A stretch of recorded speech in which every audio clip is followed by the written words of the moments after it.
Good afternoon, BBS exam. Welcome back to the class of project management.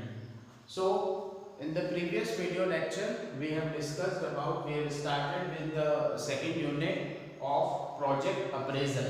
ठीक है, तो project appraisal के अंदर अपन क्या identify करते हैं? The success rate of a project. ठीक है, तो अपन ने बहुत सारे अप्रेजल किए थे, बहुत सारे अप्रेजल पढ़े थे regarding the project appraisal. For example economic appraisal किया था अपन ने, इकोनॉमिक अप्रेजल भी पढ़ा था. उसके बाद we have studied about the technological appraisal. उसके बाद we have studied about the financial appraisal. इसके बाद we have studied about the marketing appraisal. और उसके बाद सबसे इम्पोर्टेंट जो अप्रेजल पढ़ा था अपन ने, मैनेजमेंट अप्रेजल. ठीक है, तो मैंने आपको बताया था कि कोई भी प्रोजेक्ट हो, ठीक है, यदि कितना भी खराब प्रोजेक्ट हो, if it is well managed then it can give you the good outcomes और द गुड रिजल्ट्स. ठीक है, तो सबसे इम्पोर्टेंट होता है मैनेजमेंट अप्रेजल जो होता है प्रोजेक्ट का. और उसी के बेसिस पे उसमें सारे आ जाते हैं, फाइनेंशियल अप्रेजल भी आ जाता है, मार्केटिंग अप्रेजल भी आ जाता है, टेक्नोलॉजिकल एंड इकोनॉमिकल अप्रेजल. ठीक है, तो सबसे जरूरी होता है मैनेजमेंट अप्रेजल. उसके बाद आज का जो अपना टॉपिक है वो अपन दो चीजें अप्रेज कर रहे हैं यहाँ पर, रिस्क एंड अनसर्टेनिटी. जो कि मैंने आपको बताया था जब अपन फीचर्स पढ़ रहे थे प्रोजेक्ट के, तो मैंने आपको बताया था it always involves a risk and uncertainty. ठीक है, तो हमेशा रिस्क और अनसर्टेनिटी होती ही है किसी भी प्रोजेक्ट की अगर अपन बात करें. ठीक है, तो रिस्क और अनसर्टेनिटी जो दोनों टर्म हैं वो क्या होते हैं, बहुत बार अपन there is a large number of risk and uncertainty in the project, तो वो क्या करते हैं अपन इंटरचेंजेबली यूज करते हैं. ठीक है, but both the concepts are different in the project management. ठीक है, अगर अपन अनसर्टेनिटी की बात करें प्रोजेक्ट मैनेजमेंट में, प्रोजेक्ट के अंदर, तो वो क्या होती है, वो बहुत ही ज्यादा हार्मफुल है. ठीक है, वो बहुत ही ज्यादा अननोन है एज कंपेयर टू रिस्क. ठीक है, तो रिस्क क्या होती है, सबसे पहले अपन रिस्क आइडेंटिफाई करते हैं. ये क्या होता है, किसी भी प्रोजेक्ट के अंदर ये कोई एक अनप्लान्ड इवेंट होता है that may affect some of your project objective. तो मैंने आपको बताया था हर प्रोजेक्ट का क्या होता है, एक ऑब्जेक्टिव होता है. ठीक है, there are large number of objectives associated with different kinds of activities in a project. ठीक है, तो उसके अंदर क्या होता है कि ऐसा कोई अनप्लान्ड इवेंट, ठीक है, risk is an unplanned event which affects the objective of the project. ठीक है, जो प्रोजेक्ट के उद्देश्य को अफेक्ट कर सकते हैं. ठीक है, अब वो अफेक्ट करेंगे दो तरीके से, या तो that will positively affect the project, हो सकता है कि वो इवेंट जो हो उस प्रोजेक्ट के लिए बहुत ही ज्यादा अच्छा, ठीक है, और it will negatively affect the project.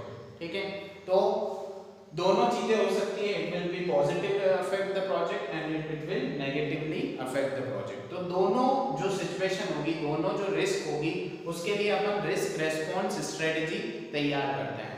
ठीक है, तो अगर पॉजिटिव रिस्क है, ठीक है, तो उसके लिए रिस्क रेस्पॉन्स स्ट्रेटजी क्या होगी, टू मैक्सिमाइज द चांस और इम्पैक्ट ऑफ द इवेंट.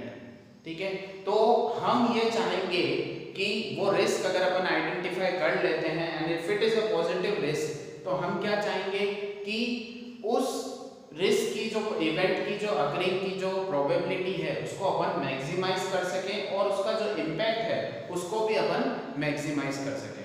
ठीक है, तो risk responsive strategy will be to maximise the probability of the event and maximize the impact of that event that is positive for the success of the project.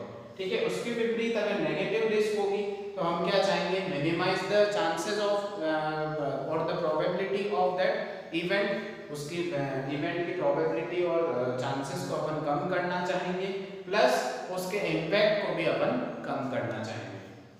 ठीक है, तो risk जो होती है वो पॉजिटिवली और नेगेटिवली दोनों तरह से इफेक्ट कर सकती है किसी भी प्रोजेक्ट को. ठीक है, अब अपन बात करते हैं दो और तरीके की रिस्क होती है, unknown risk and known risk. ठीक है, नोन रिस्क जो होती है वो अपन इजीली आइडेंटिफाई कर पाते हैं in the risk identification process of the project management.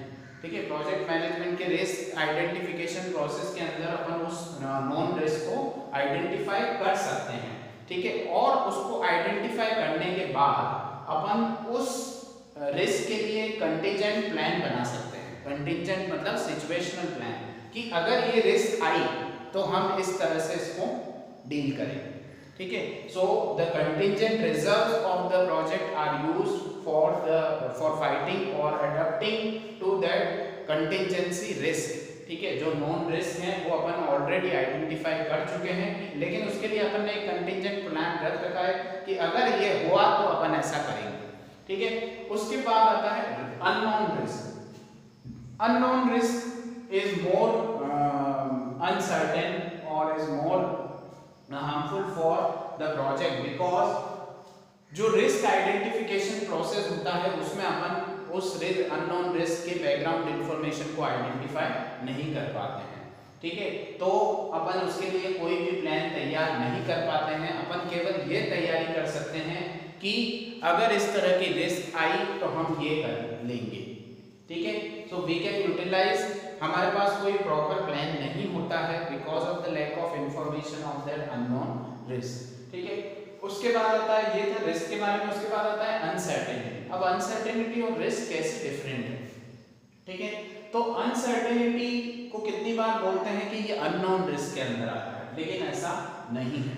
ठीक है, अनसर्टेनिटी के अंदर क्या होता है? लैक ऑफ कंप्लीट सर्टेनिटी और आउटकम।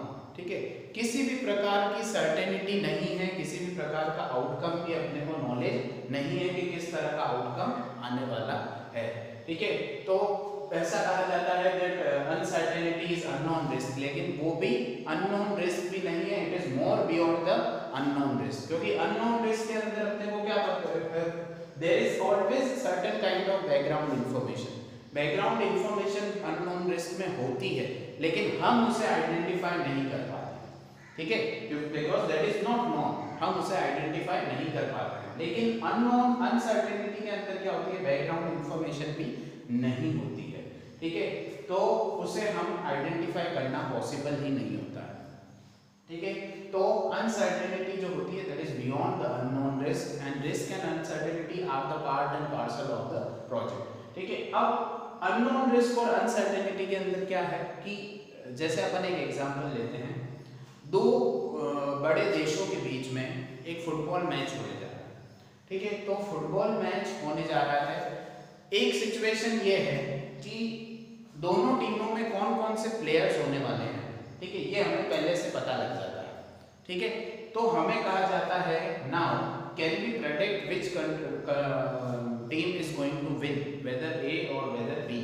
तो on the basis of the quality of players in the team अपन आइडेंटिफाई कर पाते हैं, उनके पास्ट रिकॉर्ड से, परफॉर्मेंस से आइडेंटिफाई कर पाते हैं कि कौन सी टीम जीतेगी।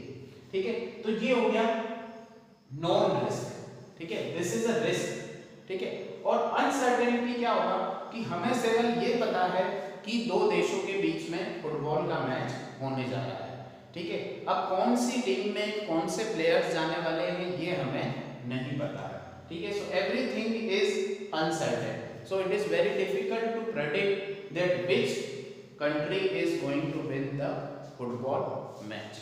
ठीक है, तो that is uncertainty, second case is uncertainty and the first case is risk. ठीक है, risk है क्योंकि कौन जीतेगा ये पता नहीं है। ठीक है, कोई भी टीम जीत सकती है, लेकिन uncertainty के अंदर अपन ये भी पता लगाना बहुत ही मुश्किल होता है क्योंकि अपने को उसकी बैकग्राउंड इंफॉर्मेशन है ही नहीं, कौन कौन से प्लेयर्स खेलने वाले ये इंफॉर्मेशन अपने पास नहीं है। ठीक है, so this is about the appraisal of risk and uncertainty in the project. Okay, thank you.